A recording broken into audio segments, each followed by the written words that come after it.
வீடியோவில் நம்ம 12th standard ஜுவாலஜியில் இருக்க ஃபஸ்ட்டு சாப்டரோடைய புக் பேக் கொஷின்ஸோடைய ஆன்சர் அண்ட் எக்ஸ்ப்ளனேஷன் பார்க்க போகிறோம். First question, name an organism where the cell division itself is a mode of reproduction. எல்லா ஆர்கானிசம்லையும் நம்மளுக்கு மைட்டாசிஸ் இல்லை மியாசிஸ் நடக்கும். So that is called as cell division. இப்போது எக்ஸாம்பிளுக்கு பாக்டீரியா எடுத்தோன்னா, பாக்டீரியா பைனரி ஃபிஷன் அண்டர்கோ பண்ணி நம்மளுக்கு 2 டாட்டர் பாக்டீரியல் செல்ஸ் ஃபார்ம் ஆகும். ஸோ ஒரு ஆர்கானிசம் 2 ஆர்கானிசம் ப்ரொடியூஸ் பண்ணுது, 2 டாட்டர் செல்ஸ் ப்ரொடியூஸ் பண்ணுது. So this is the mode of reproduction for the bacteria. அதே மாதிரி நம்மளுக்கு இன்னொரு எக்ஸாம்பிள் வந்து அமீபாவும் பைனரி ஃபிஷன் அண்டர்கோ பண்ணி இர்ரெகுலர் பைனரி ஃபிஷன் அண்டர்கோ பண்ணோம். இர்ரெகுலர் பைனரி ஃபிஷன் அண்டர்கோ பண்ணி நம்மளுக்கு 2 டாட்டர் அமீபிக் செல்ஸ் ஃபார்ம் ஆகும்.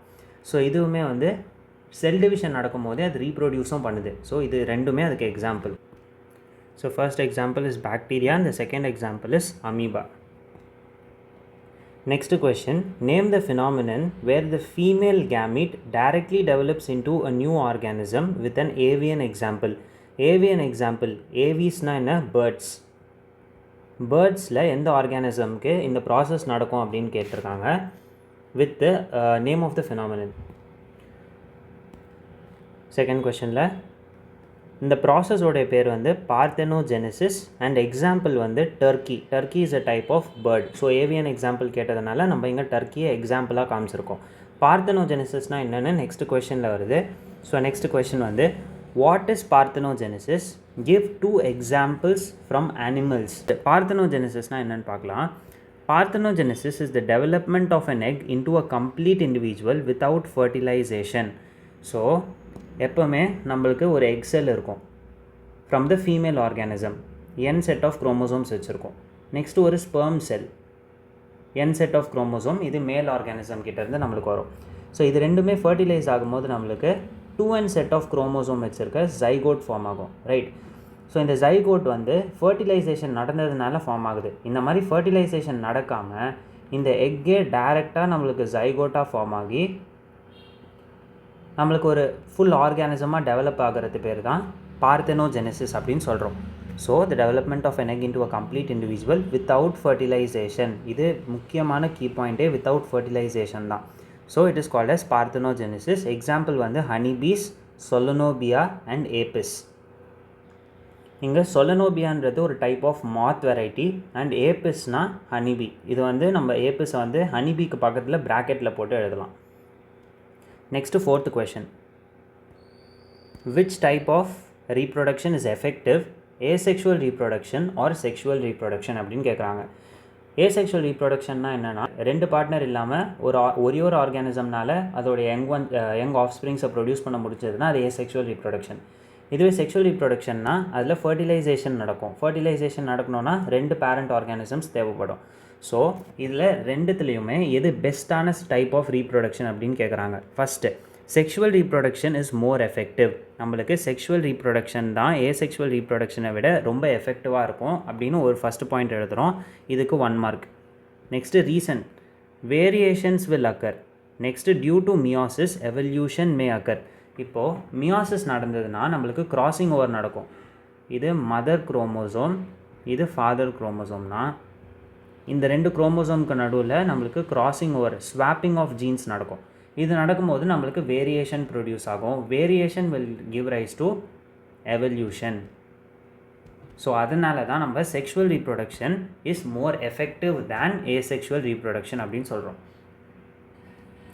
Next question, 5th one, the unicellular organisms which reproduce by binary fission are considered immortal. Justify. இந்த question என்னென்னா, unicellular organism, ஒரு செல் தான் அந்த whole ஆர்கானிசமாக இருக்கும், அதுதான் யூனிசெல்லுலார் ஆர்கானிசம். இந்த ஆர்கானிசம்லாம் பைனரி ஃபிஷன் வழியாக ரீப்ரொடியூஸ் பண்ணுது, கரெக்டாக?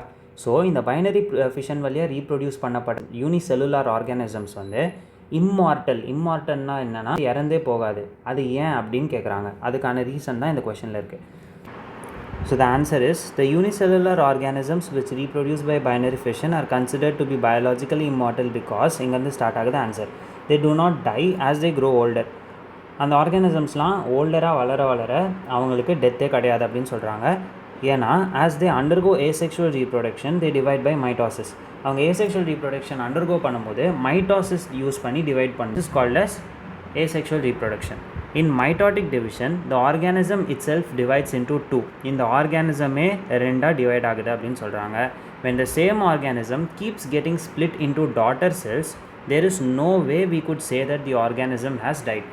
ஸோ இப்போ இந்த ஆர்கானிசம் தான் நம்மளுக்கு எக்ஸாம்பிள் ஒரு அமீபான்னு வச்சுக்கிட்டோன்னா இது 2n செட் ஆஃப் குரோமோசோம் வச்சுருக்கு. இதோட டாட்டர்ஸ்க்குமே 2n 2n கொடுத்துருச்சு. ஸோ இதோட சேம் ஜெனட்டிக் மெட்டீரியல் தான் இதோட டாட்டர்ஸ்க்கும் போயிருக்கு. ஸோ இதோடைய க்ளோன் மாதிரி இந்த செல்ஸ் எல்லாமே. அப்போ வந்து இந்த செல் தான் இந்த செல் அந்த மாதிரி தான் நம்ம கன்சிடர் பண்ண முடியும். ஸோ இந்த செல் டையே ஆகலை அப்படின்னு தான் நம்ம சொல்ல முடியும். ஸோ அதான் அதுக்கான reason. Next 6th question, why is the offspring formed by asexual reproduction referred to as a clone? A clone இல்லை a clone. ஓகே, ஸோ இப்போ asexual reproduction நடக்கும்பொழுது சில அதோடைய குட்டிலாம் ஃபார்ம் ஆகுதுல்ல, ஸோ அந்த ஆஃப்ஸ்ப்ரிங்ஸ் எல்லாமே நம்ம க்ளோன் அப்படின்னு சொல்லுவோம். ஏன் அப்படின்னு கேட்குறாங்க. The offsprings formed by asexual reproduction are referred to as clone because in asexual reproduction only one parent is involved. இந்த asexual reproductionல நம்ம இப்போ பார்த்தோம் ஒரு செல் 2 செல்லாக டிவைட் ஆகுது. இந்த இடத்துல நம்மளுக்கு 2 பேரண்ட், மேல் பேரண்ட் அண்ட் ஃபீமேல் பேரண்ட் இல்லை, ஒரே ஒரு செல் தான் இருக்குது. ஸோ ஒரு பேரண்ட் தான் asexual reproductionல இன்வால்வ் ஆகுறாங்க. அது ஒரு பாயிண்ட் ரீசனுக்காக. Next, and there is no fusion of male and female gametes. Male and female involve ஆனால் தானே fusion of male and female gametes நடக்கும். இங்கே மேல் அண்ட் ஃபீமேலே கிடையாது, ஒரு ஆர்கானிசம் தான் இருக்குது. So fusion of male and female கேமெட்ஸும் நடக்கலை. ஸோ அப்போ இந்த பேரண்ட்டோடைய க்ளோன்ஸ் தான் வந்து இந்த 2 டாட்டர் செல்ஸுமே அப்படின்னு சொல்கிறாங்க. Next, hence the offsprings are morphologically and genetically similar to their parents. They are called as clones. Morphologically அப்படின்னா என்னென்னா ஒரு ஆர்கானிசமோடைய வெளி தோற்றங்கள். நெக்ஸ்ட்டு ஜெனட்டிக்கலினா அதோடைய ஜெனட்டிக்ஸ் வந்து இப்போது 2n செட் ஆஃப் குரோமோசோம் இருந்ததுன்னா டாட்டர் செல்ஸ்க்கோ 2n செட் ஆஃப் குரோமோசோம் தான் போகுது. So genetically they are identical. And morphologically இப்போ ஒரு ஆர்கானிசம் வந்து ஒரு கலர்லேயோ ஒரு ஷேப்லேயோ ஒரு சைஸ்லேயோ இருந்ததுன்னா அதோட டாட்டர் செல்ஸுமே வளர்ந்தோடனே அதே கலர் அதே ஷேப் அண்ட் அதே சைஸில் தான் இருக்கும். ஸோ அப்சர்வபிள் ஃபீச்சர்ஸுமே சேமாக இருக்கிறதுனால நம்ம morphologically and genetically similar to their parents அப்படின்னு சொல்கிறோம். Next, give reason for the following. Some organisms like honeybees are called as parthenogenetic animals. In honeybees, male are produced from unfertilized eggs, so they are called as parthenogenetic animals. A male honeybee has 16 chromosomes, whereas the female has 32 chromosomes. So, in the question என்னன்னா இதான் question. Some organisms like honeybees are called as parthenogenetic animals. Reason கேட்குறாங்க. Example வந்து இப்போ மேல் honeybees வந்து unfertilised எக்ஸ்லேருந்து produce ஆவாங்க. இப்போது ஒரு ஃபீமேல் ஹனிபி இருக்குது, ஃபீமேல் ஹனிபி. நெக்ஸ்ட்டு ஒரு மேல் ஹனிபி. இந்த ஃபீமேல் ஹனிபி வந்து மேல் ஹனிபி கூட மேட் பண்ணுச்சுன்னா it will lay some eggs, right? The female will lay some eggs. இந்த எக்ஸில் சில எக்ஸ் வந்து ஸ்பெர்ம்னால் ஃபர்டிலைஸ் பண்ணப்படும், சில எக்ஸ் வந்து ஸ்பெர்மால் ஃபர்டிலைஸ் பண்ணப்படுது, சில எக்ஸ் வந்து ஸ்பெர்மால் ஃபர்டிலைஸ் பண்ணப்படலை. இப்போது இந்த எக் வந்து என்ன செட் ஆஃப் குரோமோசோம்ஸ் வச்சுருக்கோம்? n set. எல்லா எக்கிட்டையும் n செட் ஆஃப் குரோமோசோம்ஸ் தான் இருக்கும். இந்த ஸ்பெர்ம்ஸுமே n செட் ஆஃப் குரோமோசோம் மேல் பேரண்ட் கிட்டேருந்து எடுத்துகிட்டு வரும். இப்போ என்னும் ஆட் ஆச்சுன்னா நம்மளுக்கு 2n செட் ஆஃப் குரோமோசோம் அதோடைய ஜைகோட்டில் ஃபார்ம் ஆகும். ஃபர்டிலைசேஷன் நடந்தது, 2n set of chromosomes. Fertilization நடந்தது, 2n செட் ஆஃப் குரோமோசோம்ஸோடைய ஜைகோட் ஃபார்ம் ஆகுது. இப்போ இந்த எக்ஸ் வந்து வேஸ்ட்டாக போகாது, இந்த எக்ஸுமே ஜைகோட் ஃபார்ம் பண்ணும். ஆனால் n செட் ஆஃப் குரோமோசோம் வச்சுருக்க ஜைகோட் ஃபார்ம் பண்ணும். இப்போ 2n செட் ஆஃப் குரோமோசோம் இருந்ததுன்னா அது எல்லாமே ஃபீமேலாக ஆகும். n செட் ஆஃப் குரோமோசோம் வச்சுருக்க எல்லா எக்குமே மேல் ஹனிபீஸாக ஃபார்ம் ஆகும். ஸோ இதுதான் பார்த்தனோஜெனிசிஸ். இது இங்கே நடக்கிறது வந்து நார்மல் ஃபர்டிலைசேஷன். இந்த 3 எக் அண்ட் ஸ்பெர்முக்கு நடக்கிறது நார்மல் ஃபர்டிலைசேஷன். இந்த 2 எக்குக்கும் நடக்கிறது ஃபர்டிலைசேஷன் கிடையாது. ஸோ எக்ஸ் வந்து டைரெக்டாக நம்மளுக்கு ஒரு ஆர்கானிசம் தருது. So it is called as parthenogenesis. இது வந்து மேல் ஹனிபீஸில் நடக்குது. So next, a male honeybee has 16 chromosomes, whereas female has 32 chromosomes. நார்மலாக நம்மளோட ஹனிபீஸோடைய n செட் ஆஃப் குரோமோசோம் வந்து n is equal to 16 chromosomes அப்படின்னு சொல்கிறோம். ஃபீமேல்ஸ்க்கு இங்கே என்ன சொன்னோம்? ஜைகோட் வந்து 2n இருக்குது. ஸோ 2 into n நம்மளுக்கு என்ன வரும்? 2 into n இருக்க இடத்துல 16 சப்ஸ்டிடியூட் பண்ணால் நம்மளுக்கு 32 வரும். So females have 32 set of chromosomes and male have 16 chromosomes.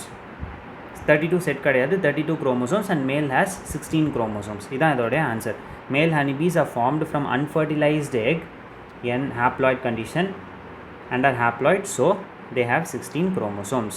Female honeybees are formed from fertilized egg and are diploid. Diploid na 2n set of chromosomes irundadna adu diploid, so they have 32 chromosomes. இதான் அதோடைய answer. So next set of questions நம்ம next video la paakalam. If you like this video and if you like my explanation, please do subscribe, like, comment and share with your friends, and thank you so much.